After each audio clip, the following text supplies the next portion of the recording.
먼저 하나님의 말씀 출애굽기 3장 1절로 5절에 있는 말씀을 제가 천천히 읽도록 하겠습니다. 모세가 그의 장인 미디안 제사장 이드로의 양떼를 치더니 그 떼를 광야 서쪽으로 인도하여 하나님의 산 호렙에 이르매 여호와의 사자가 떨기나무 가운데로부터 나오는 불꽃 안에서 그에게 나타나시니라. 그가 보니 떨기나무에 불이 붙었으나 그 떨기나무가 사라지지 아니하는지라. 이에 모세가 이르되 내가 돌이켜 가서 이 큰 광경을 보리라.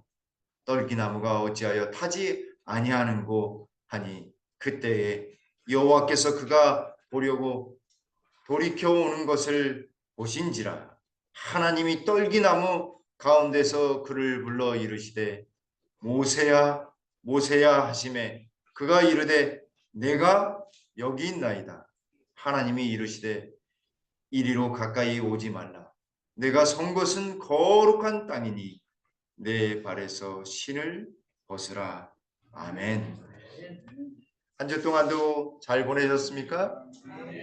비가 계속 와서 마음도 울적하고 나갈 수도 없어가지고 힘드시지는 않으셨는지 모르겠습니다. 혹여 비가 많이 왔을 때 이렇게 가만히 있지만 마시고 자꾸 움직이셔야 된다고 합니다. 왜냐하면 햇빛이 안 찌면 우울해지는 기분이 저절로 들게 되어 있거든요. 그래서 따뜻한 차나 아니면 따뜻한 물이나 아니면 이렇게 방안이라도 왔다 갔다 하시면 5분 만에 기분이 전환이 된다고 합니다. 그래서 좀 스트레칭도 한번 해보시고 기지개도 한번 펴보시면 좋으리라 생각이 듭니다. 왜냐하면 다음 주에도 일기예보 이렇게 다음 주 예보를 보니까 다음 주에도 계속 비 오는 걸로 나와 있으니까요. 한번 참고해 보시면 좋으리라 생각이 듭니다. 한 주 만에 왔는데 한 달 만에 온 것 같은 그런 느낌이 든다고 하는 우리 집사님도 계셨어요. 한 달 만에 보는 것 같다고. 저도 한 주 못 뵈니까 너무너무 그립고 우리 김포교회가 가고 싶은 생각이 들었는데 또 우리 이종현 장로님 말씀을 잘 해주셔서 은혜로웠다고 하는 이야기 들으니까 너무너무 흡족했고 하나님께 영광을 돌렸고 우리 장로님께도 감사를 드립니다. 우리가 살아가면서 정말 암담할 때가 얼마나 많은지 모릅니다. 정말 어두울 때가 햇볕은 나는데 마음속에는 너무 어두울 때가 많이 있습니다. 여전히 미래는 불투명합니다. 일기예보는 되어 있지만 어떻게 될지 몰라요. 오늘도 비가 10시부터 온다고 해서 제가 아침에 일찍 내려와서 기도했습니다. 하나님, 식사하시고 갈 때까지는 하나님이 책임지셔야 되지 않겠느냐. 안식일이니 하나님 아무런 염려 없이 우리 성도님들 오실 수 있도록 해달라고 기도했습니다. 하나님이 이루어 주십니다. 사람의 일이 자기 마음대로 된다고 한다면 얼마나 좋을까요? 여러분, 하나님이 지금 한 가지 꼭 들어주신다라고 하면 무슨 소원을 말씀하시겠습니까? 한 가지 소원을 딱 들어주신다면. 네? 우리 김기열 집사님 우리 교회를 예쁘게 지어달라고 이야기하신다고 감사합니다. 제가 그 말씀 드리려고 했었는데 사람이 자기 마음대로 한 가지라도 된다고 한다면 누리고 싶은 거 다 누릴 수 있고 사고 싶은 거 다 살 수 있고 갖고 싶은 것 가고 싶은 것 다 할지 모르지만 만약에 생각을 달리해서 생각하면 다 이루어진다고 하면 얼마나 지루할까요? 생각하면 다 뜻대로 된다고 한다면 성취감은 없을 것이라고 생각이 듭니다.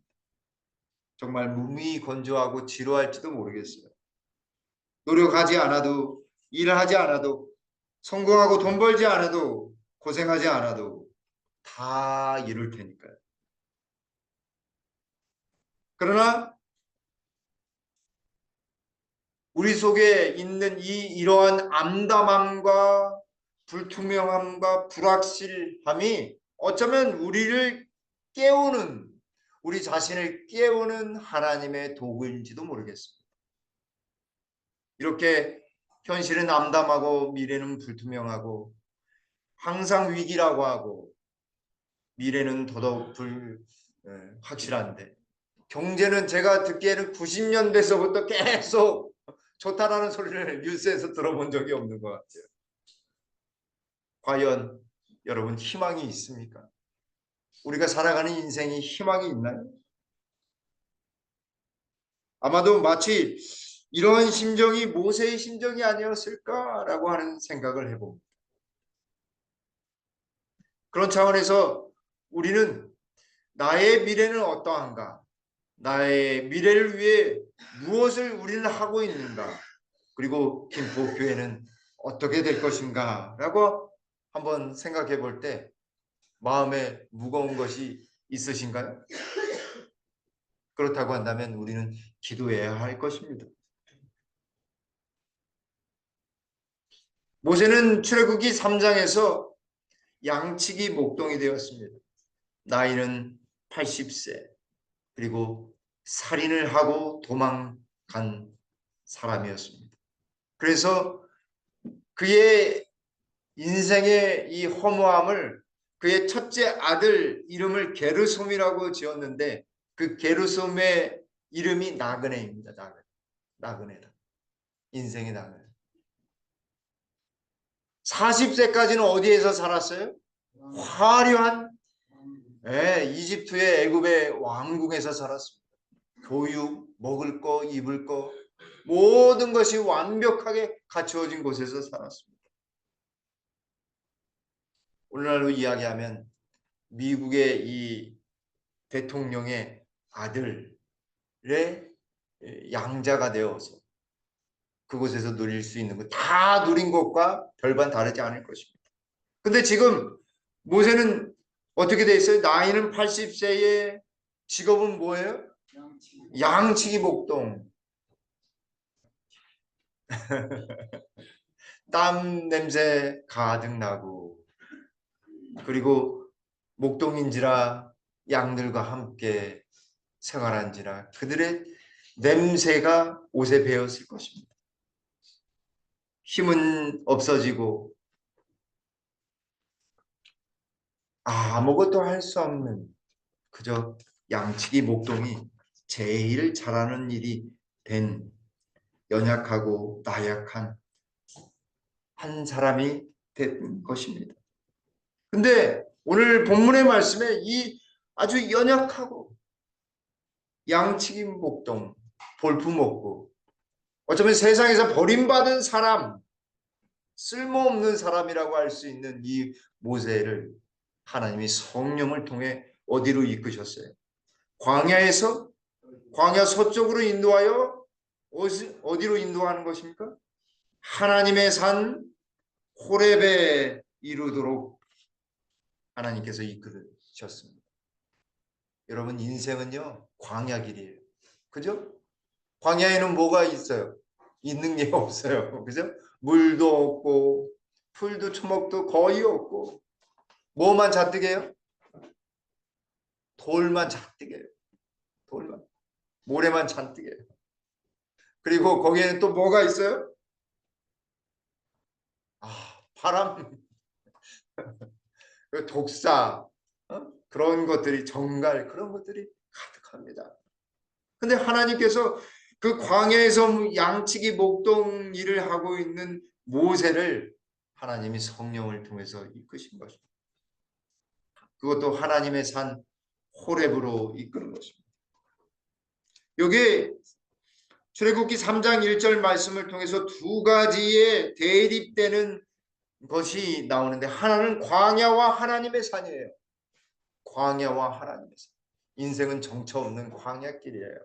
사실 아무것도 없이 왔다가 아무것도 없이 가는 정처 없는 인생이 우리의 인생입니다. 그러나 이 광야길에서 하나님의 산으로 모세를 이끄시는 것처럼 우리를 하나님이 이끄신다는 사실입니다. 이건 분명해요.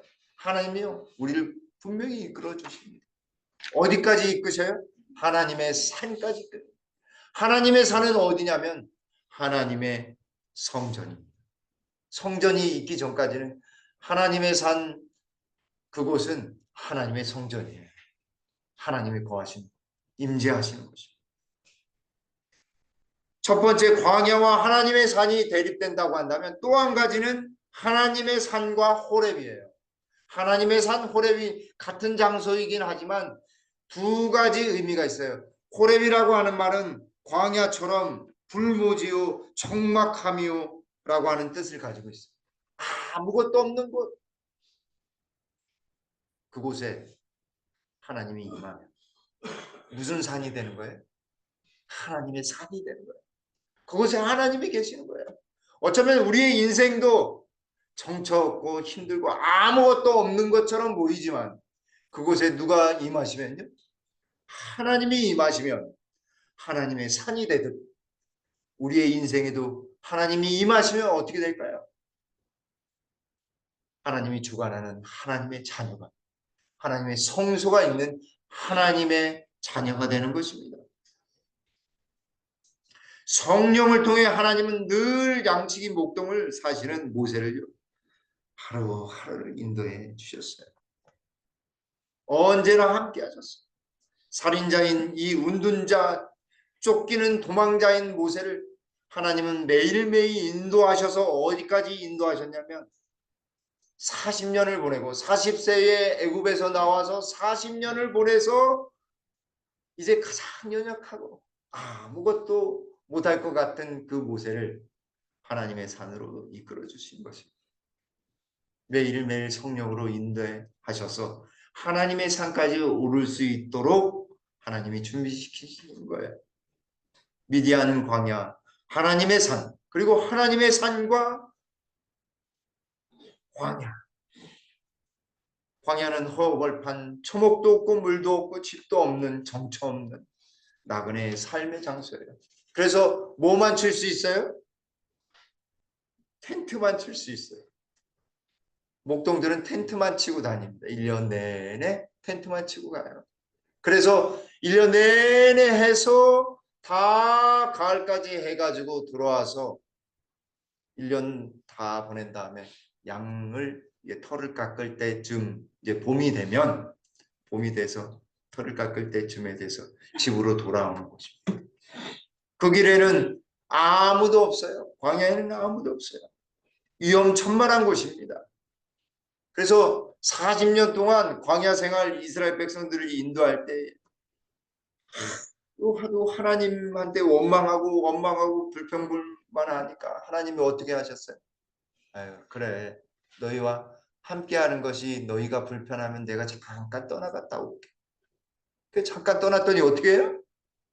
불뱀이 나타나고 정갈이 나타나고 물이 떨어지고 난리가 났어요. 불뱀 물려서 어떻게 해요?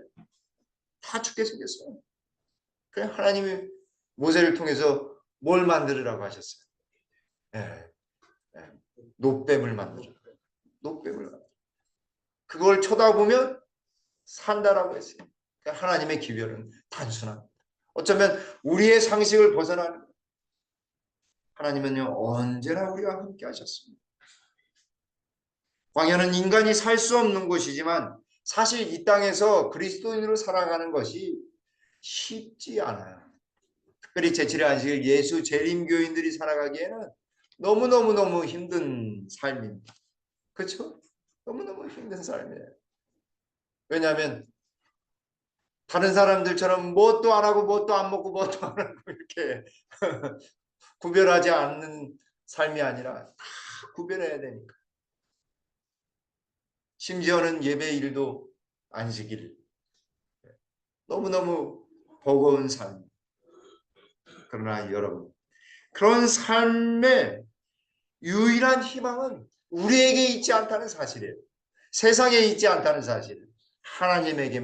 하나님께만 있다는 사실입니다. 그래서 그 광야 홀로 모세가 있는 것처럼 보였지만 혼자가 아니었다는 사실. 누가 함께 하셨어요? 성령이 함께 하셨습니다. 여호와 하나님이 함께 하셨어요. 예수 그리스도께서 우리와 함께 하셨어요. 40년 광야 생활을 시작할 때에 살인자의 누명을 쓰고 허울을 쓰고 도망자의 몸으로 시작한 그 모세가 이제 40년이 지나서 80세의 부르심을 받는 것입니다. 아유, 나는 나이가 많아서 하나님이 어떻게 하실까? 걱정하지 마십시오. 하나님은요, 모세를 부르신 걸 보세요. 언제까지 쓰셨어요? 120세. 다시 40년을 이스라엘 백성들을 인도할 만큼 하나님은 우리를 인도해 주신다는 사실입니다. 끝까지 인도해 주셔요. 이 이집트 왕자라고 하는 애니메이션 영화인데 한번 기회가 되면 한번 성도님들하고 한번 보았으면 좋겠습니다. 하나님이 그를 얼마나 인도하시고 이스라엘 백성들을 얼마나 인도하셨는지, 이스라엘 백성들 그 불평 많은 그 사람들 이끌기 위해 누구를 택하신 거예요? 모세를 택하셨는데 몇 살 때 택하신 거예요? 80세에 택하셨어요. 80세 택하셨습니다. 모세는 광야 생활을 통해서 무엇을 배웠을까요? 세상 학문은 벌써 40년 전에 애굽에서 다 최신 학문을 배웠습니다. 정말 최신 학문을 배웠습니다. 고대 근동의 모든 문헌들을 기록할 수 있는 유일한 곳이 어디였냐면 이집트였습니다. 파피루스에 기록할 수 있는 곳, 유일한 곳이 애굽이었습니다. 그래서 거기서 문자도 배우고 익히고 문학적인 실력도 갖추게 되었습니다. 그런데 그것보다도 가장 놀라운 것, 가장 중요한 것을 광야 생활을 통해서 모세는 배웠습니다. 하나님을 배웠습니다. 정말 하나님을 배웠습니다. 하나님이 어떠한 분이신지를 배웠어요. 자기를 아무 소리 없이 인도해 주시는 하나님이심을 그가 깊이 깨달았습니다. 세상이 나를 버렸는데 살인자로서 도망자로서 살아가는 자신을 끝까지 붙드시고 성령으로 이끌어 주셨다는 사실을 그가 깊이 느꼈습니다. 하나님은 여전히 그를 버리지 아니하시고 언제나 함께 하신다는 사실을 그는 느끼기 시작했습니다. 욱하던 성질이, 발끈하던 성질이, 뭔가 실수를 보면서 화를 버럭 내던 성질이 광야 생활을 통해서 하나님과 함께함으로, 하나님의 삶으로, 하나님의 사람의 삶으로 변화된 경험을 광야 생활을 통해서 그는 한 것입니다.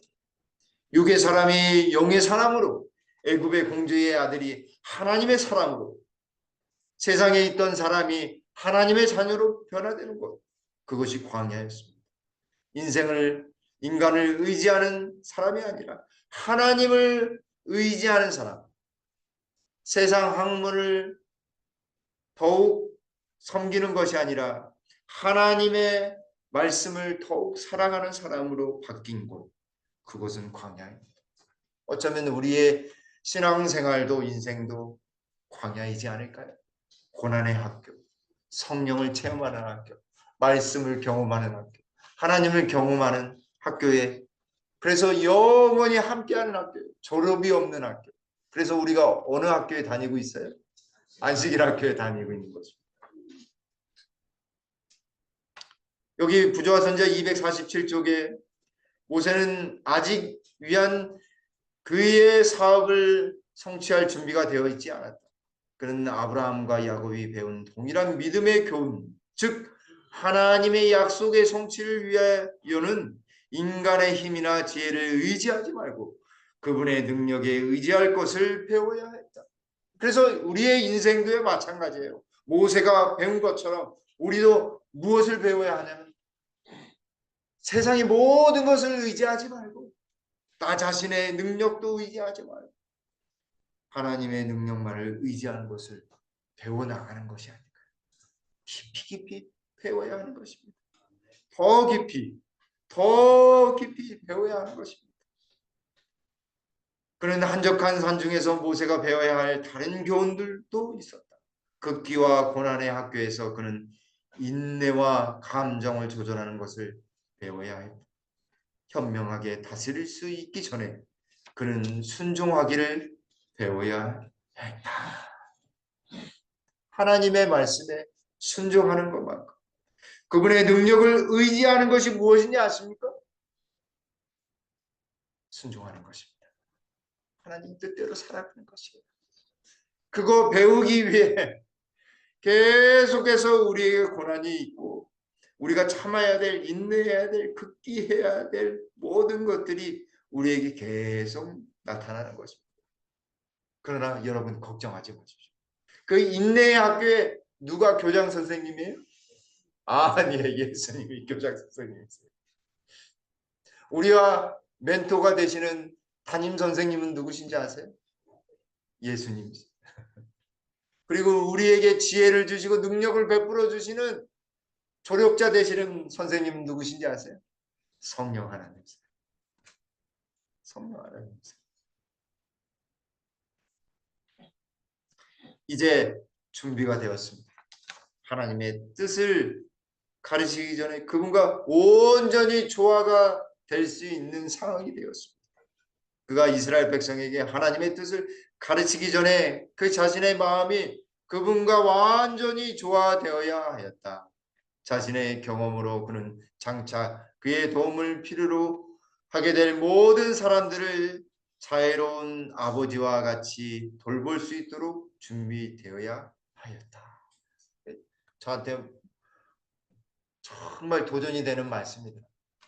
우리 성도님들한테 그렇게 한 분 한 분한테 이렇게 모세처럼 자애롭고 모든 것을 다 돌볼 수 있는 준비를 모세가 한 것처럼 저 또한 하나님께서 인도해 주시리라 확신합니다.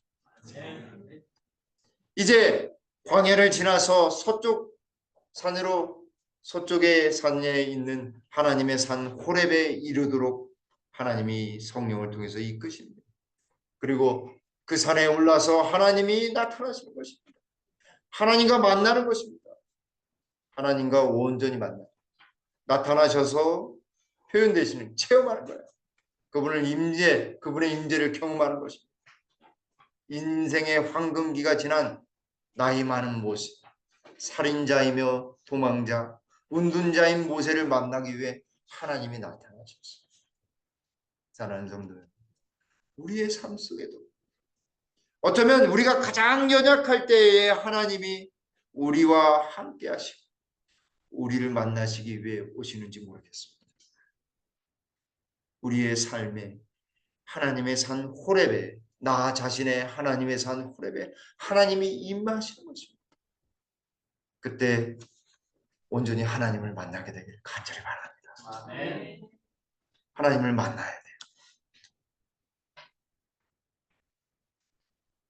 사실 이 호렙은 황량한 곳, 불모지, 내버려진 땅이라는 뜻을 가지고 있습니다. 이 뜻을 살펴보니까 사실 누구인 것 같아요? 모습이? 모세의 모습이에요. 그리고 누구의 모습이에요? 나 자신의 모습. 어쩌면 황량한 곳에 혼자 모든 짐을 지고 있는 우리의 인생의 가운데 고독함을 느낄 때 그때 호렙의 경험을 하는지 모르겠습니다. 버려졌다라고 하는 그런 마음 느낌이 드셨을 때 사랑하는 성도 여러분, 하나님이 임하신다는 사실입니다. 하나님이 우리와 함께 하시기 위해 임하시는 거예요. 온전히 함께 하신 거예요. 우리의 삶의 여정 속에 공허함과 무력감, 연약함이 가득 넘쳐납니다. 자기 자신도 자신을 포기한 모세를 광야 한복판에서 하나님이 이끄셔서 하나님의 산 호렙에서 하나님이 모세를 만나시는 것처럼 우리의 삶 속에서도 우리가 가장 공허하고 무기력하고 연약하고 나약할 때 하나님이 우리와 만나 주시는 것 아니실까요? 그리고 비로소 하나님의 산으로 모세를 인도합니다. 하나님이 우리를 만나시기를 원하시는 것입니다. 하나님께서 오늘 우리에게도 하나님의 산으로 초청하십니다. 모세야 모세야 부르시기 위해 모세를 하나님의 산 호렙에 이르게 하신 것처럼 우리의 이름을 부르시면서 누구야 누구야 만나자 그렇게 이야기하시는지 모르겠습니다. 하나님이여 어디에 임하셨어요? 여호와의 사자가 떨기나무 가운데로부터 나오는 불꽃 안에서 그에게 나타나시니라. 여기 여호와의 사자는 누구실까요? 하나님의 아들 예수 그리스도였습니다. 여호와의 사자, 여호와의 천사로 표현되는 모든 구약에 있는 말씀들은 예수 그리스도입니다. 그분이 떨기나무 가운데 나타나셨어요. 불꽃 가운데 나타나셨어요. 불 가까이 가면 갈수록 어떻습니까? 네? 차가워요? 뜨거워요? 뜨겁습니다. 뜨거워요. 근데 이상하게도 뜨겁지도 않고 불이 있는데 그 나무가 타지 않는 것입니다. 사라지지도 않는 것입니다. 놀라운 광경입니다. 근데 이 떨기나무는요, 광야에서 흔하디 흔한 나무.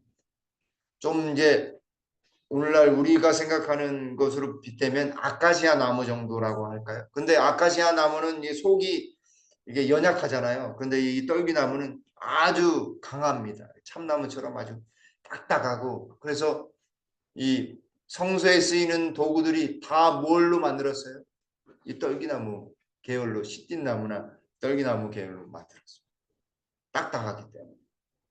근데 이 떨기나무에는 무엇이 났는지 아세요? 가시가 났어요. 가시. 이파리가 이제 줄이기 위해서 가시가 있습니다. 몸의 줄기에도 가시가 있고 가지에도 가시가 있는 것입니다. 이 흔하디 흔한 나무에 화려하고 꽃이 아름답게 피는 나무에 하나님이 임하시지 아니하시고 왜 떨기나무 가운데 임하셨을까요? 그냥 볼품 없고 가시도 치고 마치 그게 모세다라고 하는 말씀처럼 들리더라고요. 그게 누구의 모습이라고요? 너의 모습이야 하는 음성이 제 마음 가운데 계속 들리는 것입니다. 가시도 치는 사람처럼 떨기나무. 근데 하나님이요 그 떨기나무에 불 속으로 불꽃으로 확 임하시는 거예요. 마음이 어떨까요? 우리 마음 가운데 하나님의 불꽃으로 확 임하시면 어떨까요?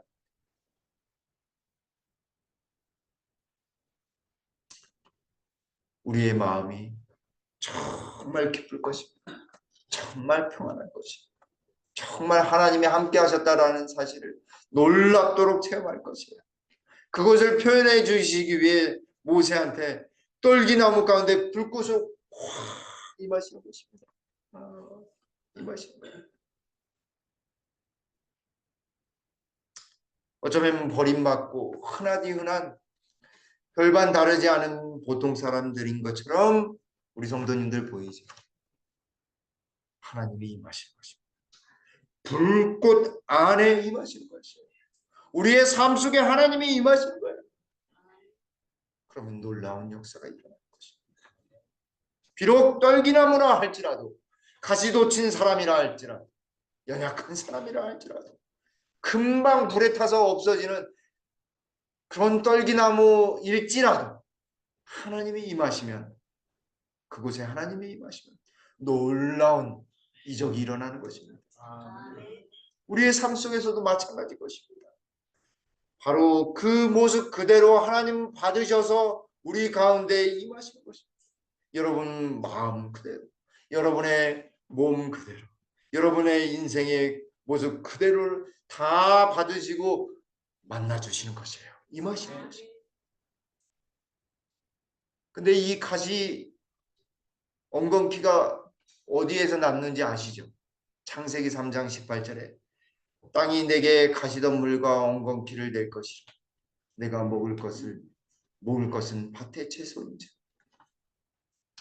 아담과 하와가 죄를 범하고 난 다음에 땅이 저주를 받고 난 다음에 가시덤불과 엉겅퀴가 나기 시작했어요. 죄로 말미암아. 그래서 불순종의 결과로 가시와 엉겅퀴가 나고 슬픔과 고통과 죽음이 다 하나님을 불순종함으로 생긴 것처럼 사실 이 떨기나무도 무엇 때문에 생긴 거예요? 네, 죄로 말미암아. 죄 때문에 가시가 돋친 것이었습니다. 가시와 같은 이 죄의 많은 아주 연약한 우리의 모습이 바로 떨기나무인 거예요. 근데 하나님은요, 그 떨기나무 가운데 나타나시는 거예요. 임하시는 거예요. 불꽃 가운데 임하십니다. 사랑하는 성도 여러분, 하나님은 우리를 있는 그대로 받아주십니다. 그리고 하나님의 영광, 불꽃 가운데 임하심을 꼭 기억하게 되기를 간절히 바랍니다. 화려한 꽃이나 탐스러운 열매가 나는 나무가 아니라 그냥 가시돋치고 보잘것없는 떨기나무 가운데 임하시는 하나님. 그 하나님은 참 좋으신 하나님이세요. 나의 있는 모습 그대로를 인정해 주시고 괜찮아 괜찮아 내가 있잖아. 내와 함께 가자. 내가 너와 함께하면 가나안까지 갈 수 있어 라고 모세에게 이야기해 주시기 위해 떨기나무 가운데 하나님이 임하시는 것입니다. 떨기나무 가운데 임하시는데 사라지지도 아니하고 타지도 않는 놀라운 기적이 일어나는 것입니다. 어떻게 그렇게 할 수 있을까요? 하나님이 임하시면 그렇게 할 수 있는 것입니다. 가시떨기나무와 같은 우리 가운데 성령의 불꽃으로 임하시는 하나님, 능력의 불꽃으로 임하시는 그 하나님을 온전히 체험하게 되기를 간절히 바랍니다. 매일매일 만나셔야 돼요. 하나님 부르시면 우리는 떨기나무처럼 연약하지만 하나님은 임하시는 것입니다.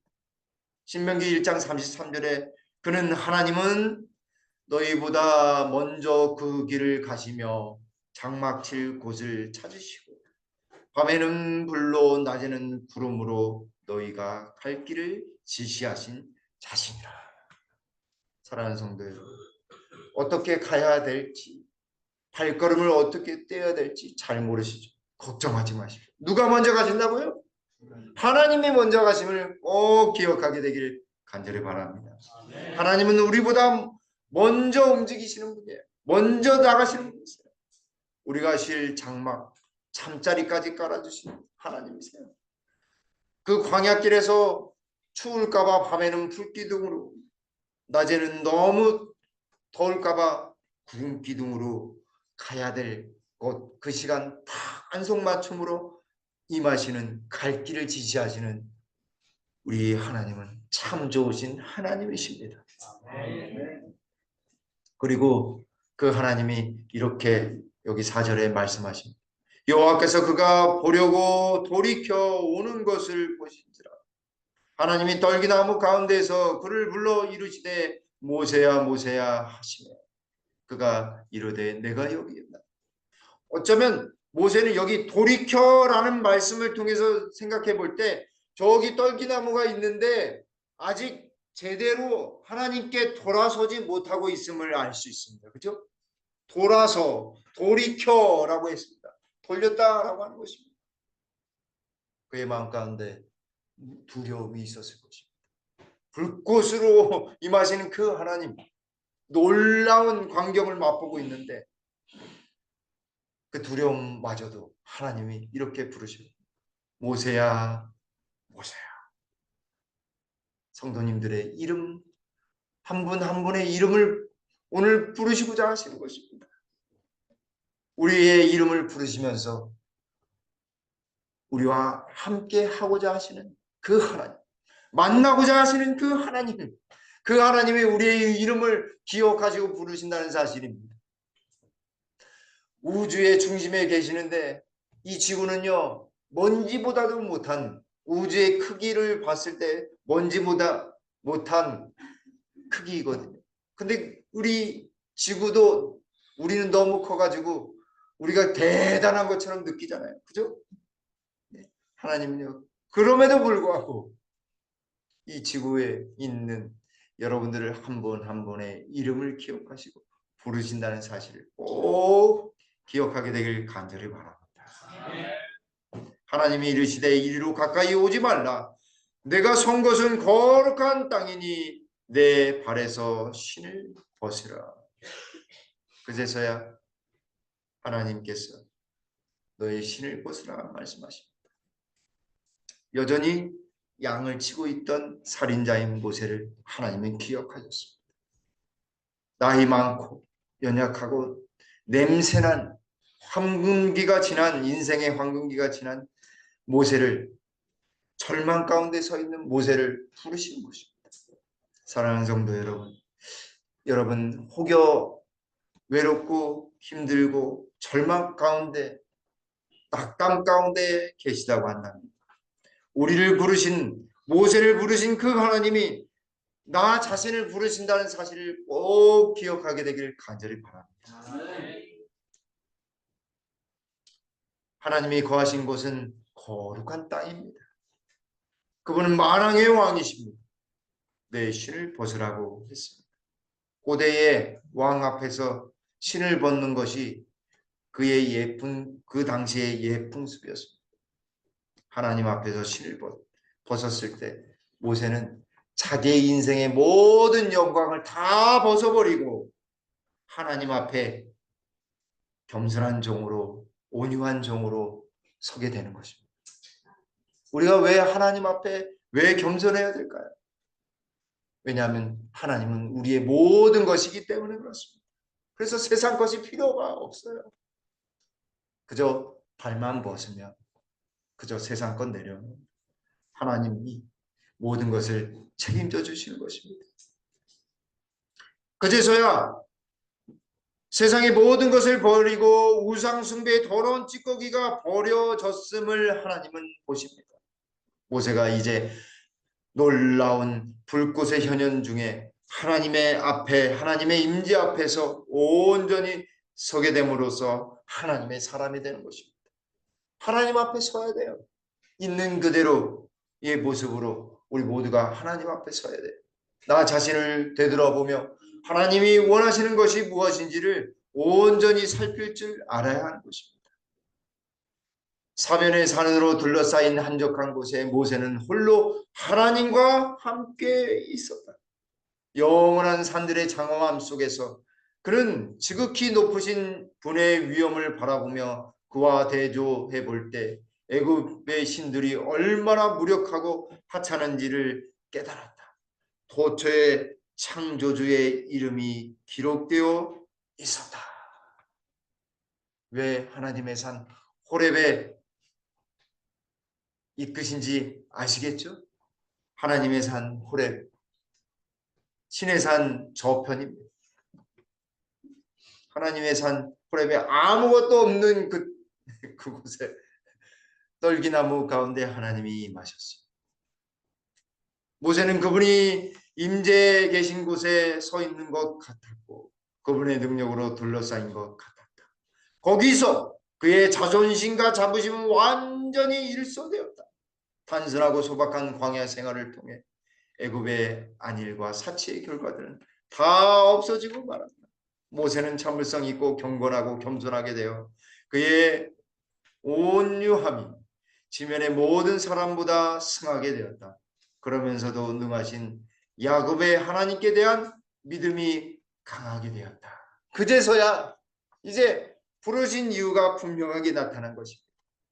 그의 성품이 변화되고 하나님의 사람으로서 온전히 하나님께 대한 믿음이 온전히 강해졌을 때 하나님은 부르시는 것입니다. 여러분, 우리를 부르신 이유는 바로 이것 때문에 그렇습니다. 하나님이 우리를 강하게 만드시기 위해 매일매일 삶에 우리를 초청하십니다. 매일매일 광야의 삶. 우리가 전에 살펴봤던 말씀이죠. 아리스토텔레스의 탁월함이란 한 차례의 행동이 아니라 반복된 습관으로 이루어진다. 매일매일 하나님을 만나면 매일매일 다니엘처럼 온전히 기도하고 정한 시간에 말씀 보고 동행한다면 탁월한 사람이 되는 것입니다. 몽담 긴덕신이라는 사람이 있었습니다.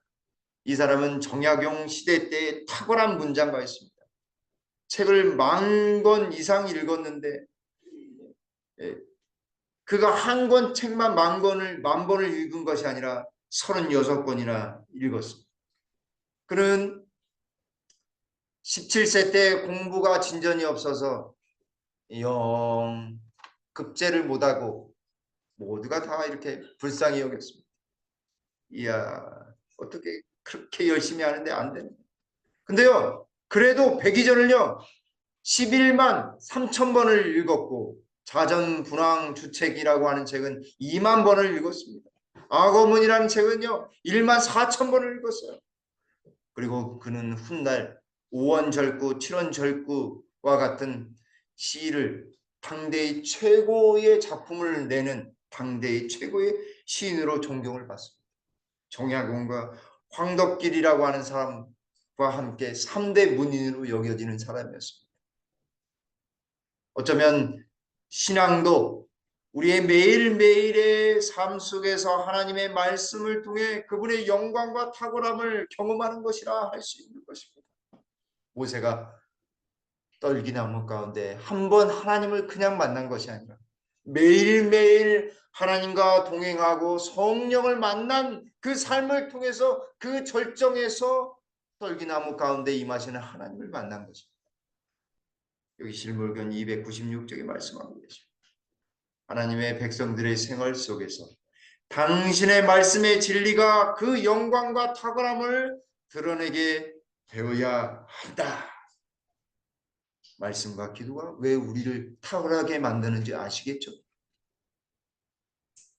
매일 우리 자신을 하나님께 바침으로써 우리는 새 생명 곧 믿음의 생애를 할 수 있게 될 것이다. 이지선 씨는 이화여대 유아교육과 4학년 졸업을 앞두고 이런 사고를 당했습니다. 하지만 이런 상황 속에서도 하나님이 자신을 부르신 그 음성을 듣고 하나님께서 자신을 세울 것이다 라고 하는 확신 가운데 하나님께 모든 것을 맡기고 공부하러 미국 UCLA에 가서 사회복지학 박사학위를 받고 한동대학교 교수로 임용되어서 지금 교수 생활을 하고 있습니다. 사랑하는 성도 여러분, 하나님은 우리를 부르십니다. 우리가 가장 연약할 때라도 하나님은 우리와 함께 하셔서 우리를 부르시고 함께 하고자 하신 그 하나님께 대답하시는 저와 여러분들 되시기를 간절히 바라면서 말씀을 드리겠습니다. 이제는 아버지 하나님의 다함없는 사랑과 예수 그리스도의 놀라우신 십자가의 은혜와 성령의 감화 감동하심이 여기에 머리 숙인 주님의 백성들 위해 영원히 함께하시기를 우리 구주 예수님의 이름으로 간절히 축원드리옵나이다. 아멘.